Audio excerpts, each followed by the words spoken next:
So if you've been following the videos, then you will have gone through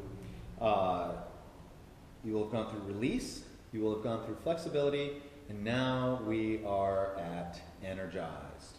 So from all of the centering that you've been doing, all of the grounding that you've been doing, you put yourself in a position to now have a stronger sense of how you're breathing has to do with your core function and how that translates into greater flexibility and more powerful movement.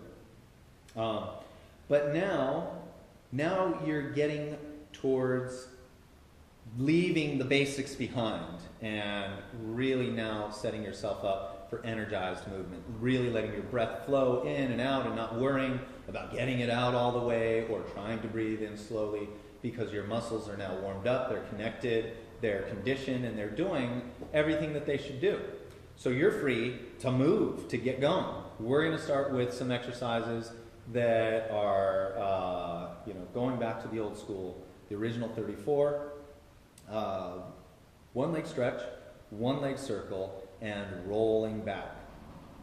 So with these, you can take them slow, but they're a lot more fun if you can just relax into them, release into them, move quickly. But the only way that you can really do that and still get something out of it that's different if you really have taken the time to get and stabilize support so that you're centered, to release your breath, and to have flexible in and out breathing no matter what position you're in. And then you can move with energy. So let's really put those things together for some energy in these simple exercises. The first one we'll go with is the one-leg circle. So we start with old school legs, feet touching as much as possible from arches through inner thighs. Nice and centered. I feel my center is the lowest point, the heaviest point in my body, and so now I'm going to let everything else feel just like center. And then I feel like I'm ready to go. So I'm going to switch the position of my left foot, reaching through the heel. The other foot, right, is foot forward, toes downward. As I exhale, I'm going to twist over and internally rotate so that I'm really working with my adductors, my inner thighs, my hip stabilizers from the inner thigh. And then as I inhale, I'm turning out, and I'm really using this, like keeping this hip on the mat, keeping my arms, my shoulders, my rib cage on the mat, and then exhale, I bring it back down. So here it is once again. Inhale, exhale, hip comes up, but arm and shoulder stay back. Inhale, I'm externally rotating, I'm hugging my sitting bones together, tucking my tail, and making sure that I do not hyperextend that knee because it's going to lock up my hip movement. Exhale, I bring it back down. And then once I really get a sense of that, I'm going to just go for it. 2 breaths, in, out, in, out. Here it goes.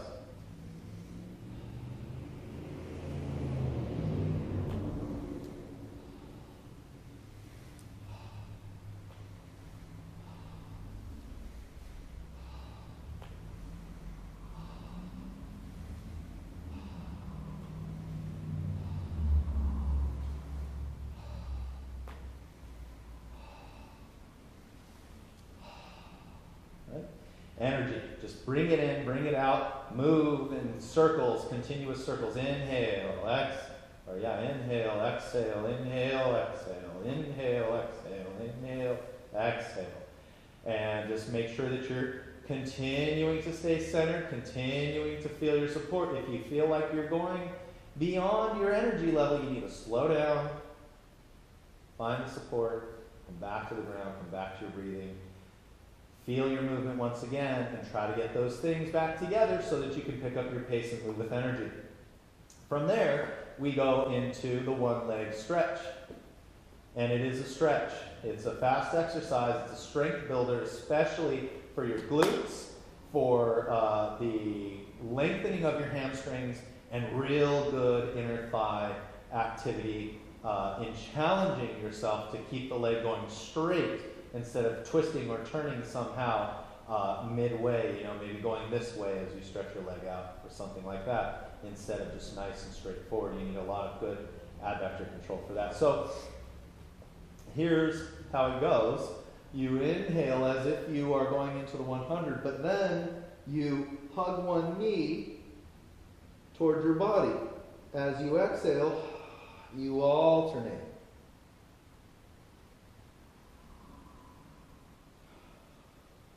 Midway through, you take a break, and then you come up and you inhale, hugging the opposite leg that you started with the last time.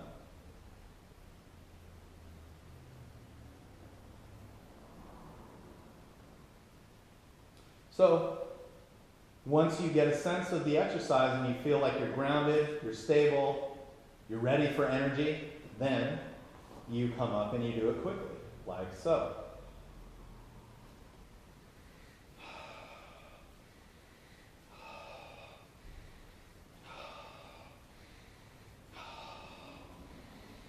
Making sure that your kneecaps continue to point at the sky. Shoulders still back and under control. And then again, as I said, you would hug the opposite leg the next time. And then that brings us to rolling back. This is another one that, well, now that we're here, you want to take it slow, but you really can't take it all that slow. It's just a fast exercise in its nature, and it's a lot of fun. So the first thing to do, since you've already worked on flexibility, you should be able to bring your heels towards your body like so, without cutting off your breath. You should be able to hug your knees into your chest. So this is all spine stretch forward. I'm picking up my rib cage and lengthening it so that I have plenty of room to breathe back there.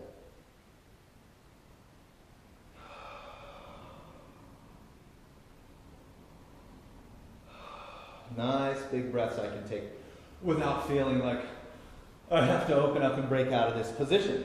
So all of that work that I'm encouraging you to do on finding those obliques, finding greater internal support is really going to be meaningful if you want to take this all the way. So bring your heels towards your body, hug in, right over left. And start with an upright position, grounding yourself, looking for the support for your feet, for your sitting bones, which in turn is the support for your center. Please stabilize your support for center, making sure that inhaling, exhaling are one and the same. And now that you're centered, you release. Check in with your flexibility one more time. Balancing on tailbone and collarbones. Here's what I'll do next. As I inhale, I'm going to think of spine stretch forward. Really rounding my body over my lap. As I'm doing this, I'm also thinking about upper spine curls and really bringing my chin into my chest, rounding my back. I'm also thinking of the pelvic rock, tucking my tail to get my back, my low back to round out. And now I'm going to do those at the same time in order to roll back. Always, when you're doing these, make sure that you're on a nice level surface, that you don't have anything around you that you could crash into. Make sure you have plenty of room behind you and that you have some padding underneath for your head. Inhaling. Exhaling, you come back up to balance on the sitting bones and tailbone.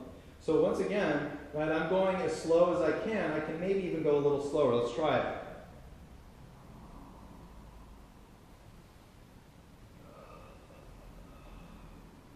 So yeah, slower, challenges my control a little bit more, but we're going for energy. So allow yourself to move quickly, but still under control, working with those exercises that I was indicating too. Spine stretch forward, upper spine curls, lower spine curls, and here I go. Inhaling. Exhaling. Remember, when you inhale and you go over on your head, you want to land on your shoulders. So you want to tuck that chin into your chest. And I'll just give you an example of what I mean. So right now I'm balanced more on my shoulders than on my head. If I were not balanced on my head, on my shoulders, and I was more on my head, then I would also be on my neck, and I would sound like this. So don't do that. It's going to hurt your neck. It's going to hurt your head. In going for rolling back, this is also a no-no.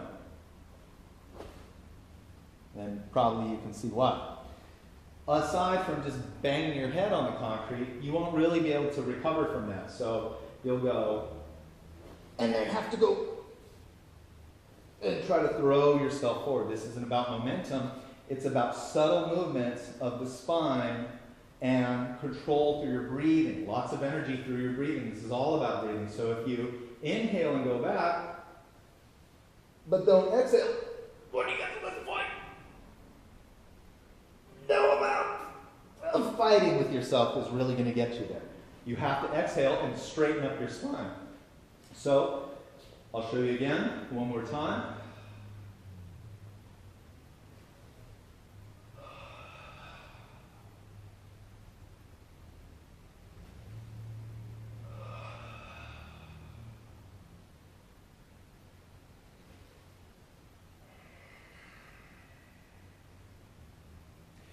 And those 3 exercises are very energizing, so I hope you have some fun with them. Just remember to make sure you're supported. Remember that you're always coming back to the ground, that you're always coming back to your breath, and that you're always feeling what you're doing in your movement so that you don't overdo it, so that you get the benefit out of the exercises, and so that, it feels good.